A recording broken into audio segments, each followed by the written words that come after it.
فاسألوا أهل الذكر إن كنتم لا تعلمون.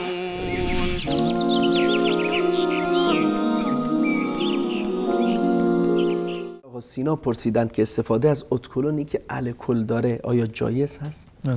استفاده از الکل در موارد دیگر غیر از این موارد نوشیدن باشه که یکی از مایعات به اصطلاح مست کننده و نشه آور هست، این حرمتش فقط برای نوشیدن هست که حرام قطعی هست و جزء موارد مشروب یا خمر در واقع شمرده می شود. اما استفاده های دیگر از ادکلون به عنوان این که خوشبویی به اصطلاح استفاده بشه که در اون به اصطلاح مواد الکلی باشه، در اون عطر باشه یا به صورت یا استفاده های پزشکی باشه، هیچ گونه ممانعت شرعی نداره و موجب نجاست هم نمی شود. اگر مثلا بر لباس انسان یا بر بدن انسان آلوده بشه به این موارد، این حکم نجاستی رو نداره و استفاده از اون کاملا مجازه.